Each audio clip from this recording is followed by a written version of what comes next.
Today we are starting our third chapter in the 10th ICSE chemistry textbook, which is acids, bases and salts. So first of all we will see the definition of acids and bases. In the first part of this chapter we will concentrate on acids and bases, and we will study in detail about acids and bases.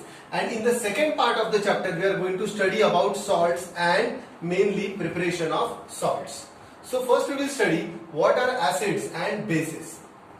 So first we will see traditional definitions of acids and bases. Traditional definitions of acids and bases. In the earlier standards, that is I think from 7th and 8th standard, in the 7th and 8th standard we have studied the definition of acids and bases. We have studied that acids are sour to taste, means the substances which are sour to taste are called as acids, and the substances which are bitter in taste are called as bases, means the substances which are sour are called as acids and the substances which are bitter in taste are called as bases. There is another identifying criteria for bases, and that is soapy in touch. Bases are soapy in touch. That is the another traditional or identifying criteria for bases. But in this chapter we are going to study acids and bases in a more detailed way. So I have a chain of reactions. We will start with metals and non-metals. We all know that elements are classified as metals and non-metals. Elements are divided into two types, metals and non-metals. Let's take an example of a metal. Let's take example of a metal as a sodium. I have taken sodium as an example of metal, and let's take an example of non-metal as sulfur. We all know that sulfur is a non-metal and sodium is a metal. We will perform same actions on both these. First we will burn it. First we will burn sodium, and the same action will be performed with the sulfur. We will also burn the sulfur in presence of air. When sodium is burnt in presence of air, it gets converted into sodium oxide, and when sulfur is burnt in presence of air, it forms sulfur dioxide and sulfur trioxide. Then I will put this ash or whatever the remainder is, this sodium oxide and sulfur dioxide and trioxide in water. I will put these substances in water. On putting sodium oxide into water, it forms sodium hydroxide solution, and on putting sulfur dioxide and sulfur trioxide in water, it produces H2SO4. We all know that sodium hydroxide, if we touch the solution of sodium hydroxide, it is soapy, and we all know that sulfuric acid is obviously acidic in nature. It means that I have got another definition of acids and bases. So the new definition of bases, we all know that sodium hydroxide is a base, but the definition is it is derived from a metal, and we all know that sulfuric acid is an acid, but it is derived from a non-metal. So we have got another definition for metals and non-metal, and that definition is bases. We have got another definition for acids and bases, and that definition is bases are derived from metals and acids are derived from non-metal. So we have got another definition of acids and bases, and this type of definition, we have studied this type of definition of acids and bases in the 9th standard. In this year, means in the 10th standard, we are going to study another definition, more precise way of defining acids and bases, and that we are going to see. I will write molecular formula of some bases and some acids. We all know that sodium hydroxide is a base, potassium hydroxide is also a base, ammonium hydroxide is also a base. I will write some acids. HCl, that is hydrochloric acid, is an acid. H2SO4 is an acid. HNO3, nitric acid is an acid. I have written names of some bases and some acids. Now I will put all these bases and as well as acids into water and I will see what will happen. I will first put this NaOH into water. When I put NaOH into water, it gets disassociated. We all know the process of dissociation means components of a compound get temporarily separated when they are put into water. So when sodium hydroxide is put into water, it gets separated as Na plus and OH minus. If I do same thing with the potassium hydroxide, if I put potassium hydroxide into water, it gets separated as K plus and OH minus. If I put NH4OH, ammonium hydroxide into water, it will form NH4 plus and OH minus ions. So in this way, whenever we put bases into water, this type of dissociation takes place. And if we do same reaction with the acids,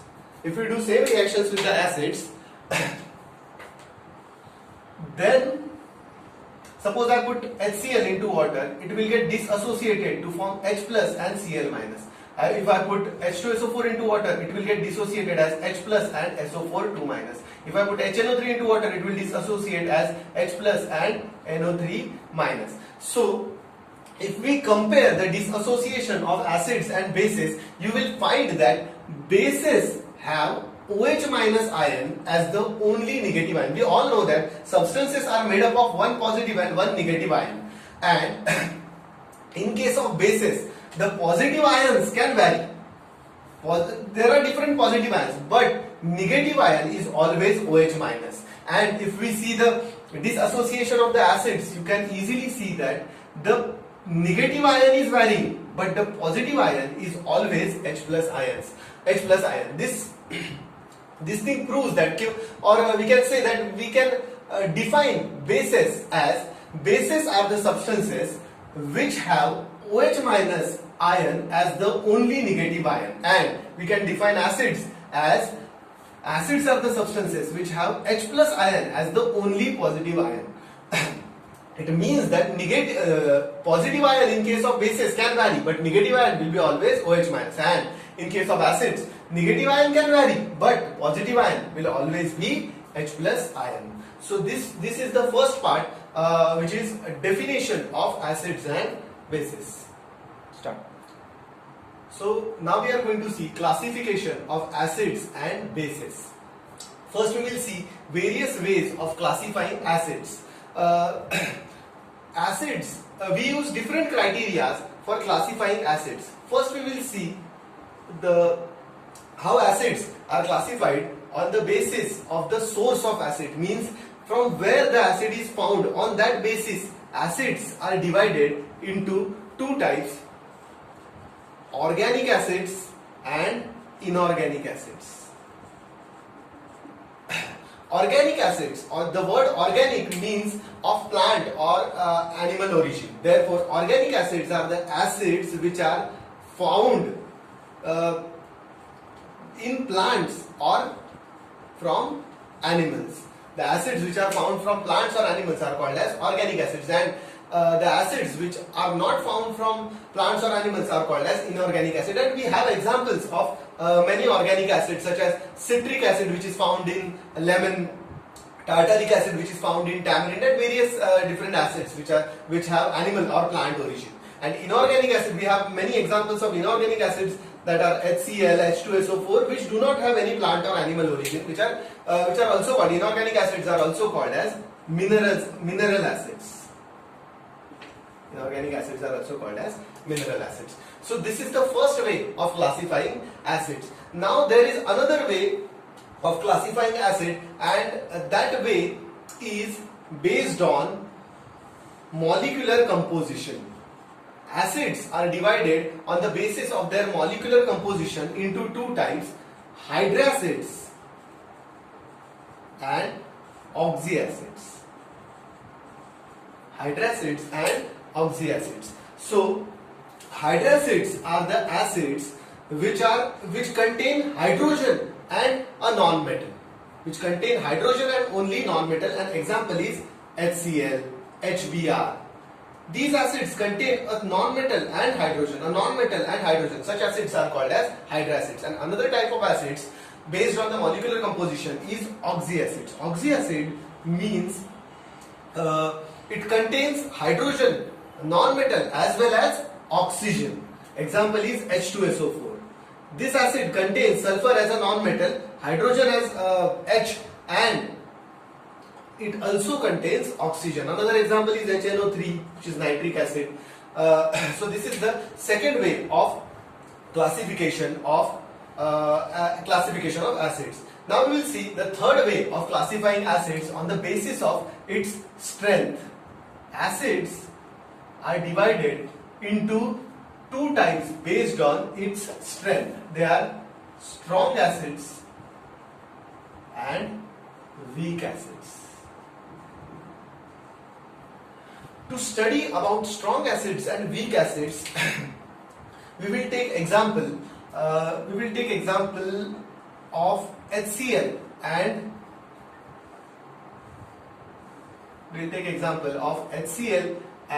CH3COOH.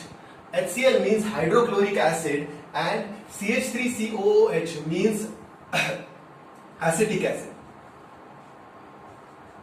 You all know HCl is hydrochloric acid and CH3COOH is acetic acid.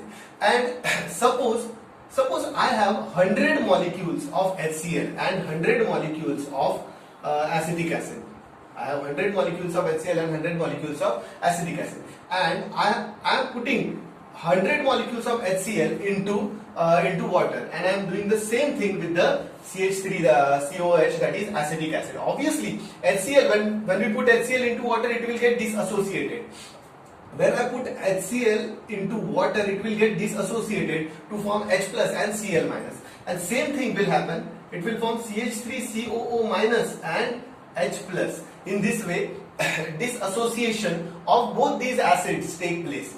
But when I see the number of H plus and Cl minus ion, here in this case of HCl, 100 H plus and 100 Cl minus ions are produced. It means that the total amount of HCl molecules got disassociated and large number of H plus ions have produced. Such dissociation is called as complete dissociation, and the acids in which such complete dissociation take place are called as strong acid.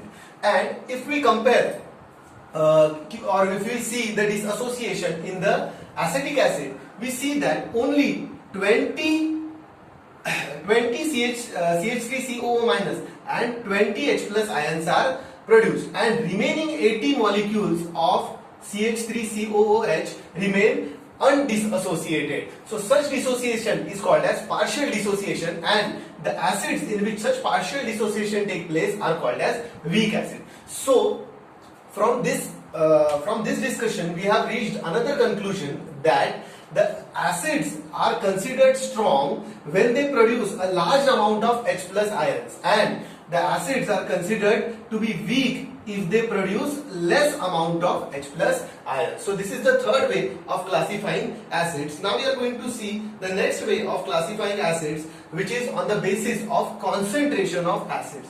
Acids are classified into two types based on their concentration, and those two types are dilute acid and concentrated acid. Dilute acid and concentrated acid.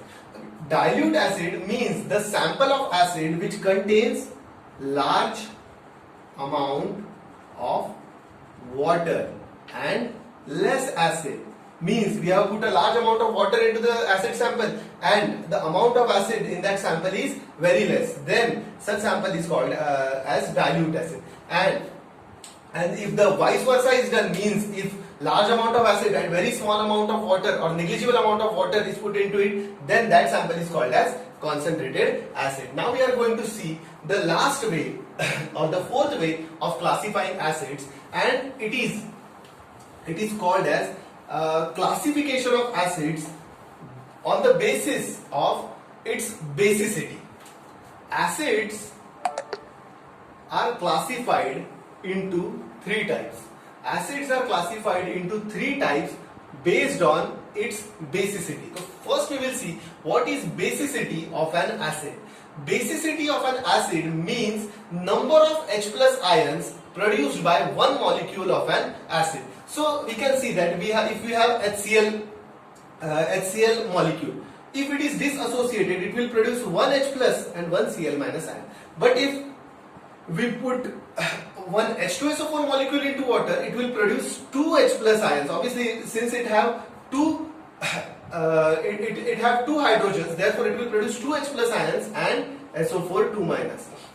And there is another example, H3PO4.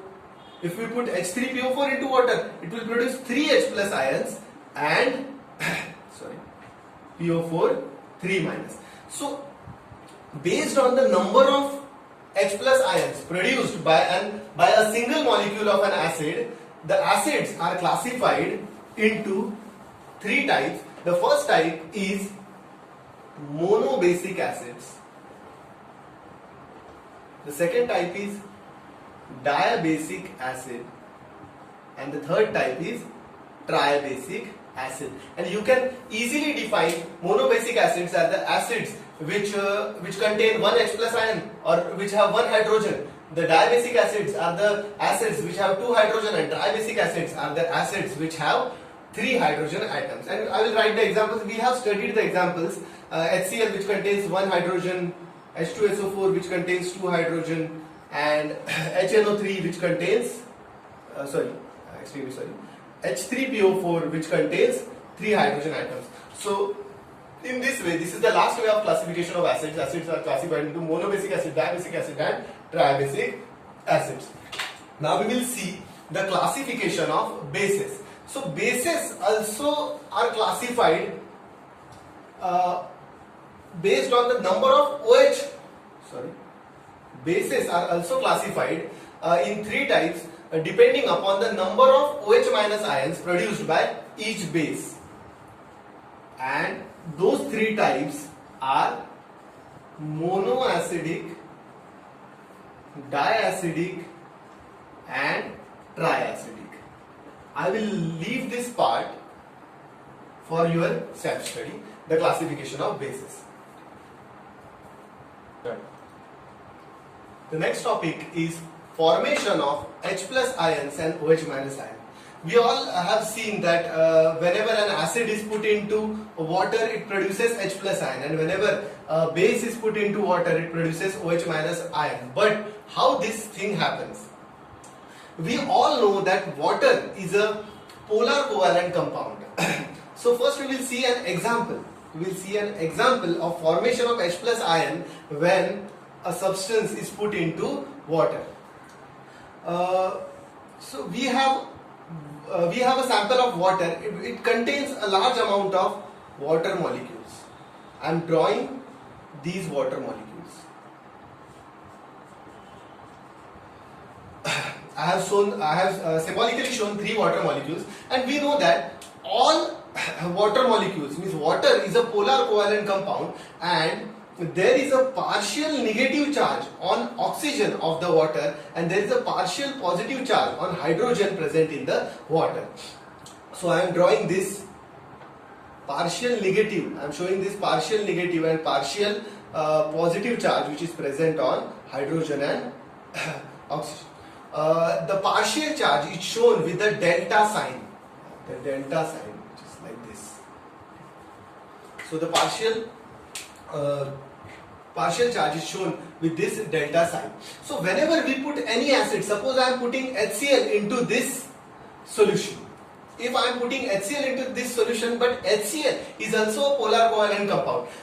The hydrogen in HCl contains a partial positive, and chlorine in this HCl contains a partial negative charge. So whenever we put HCl into water, this oxygen attracts hydrogen. This oxygen pulls hydrogen, and this hydrogen pulls chlorine towards itself. So in this way, whenever I put HCl, this H is pulled by oxygen, and this Cl is pulled by hydrogen, and splitting of HCl or breaking of HCl take place, and HCl gets broken down into H plus and Cl minus. So in this way formation of H plus ion take place, and you can easily identify or you can easily see how OH minus takes place. Any base, suppose NaOH,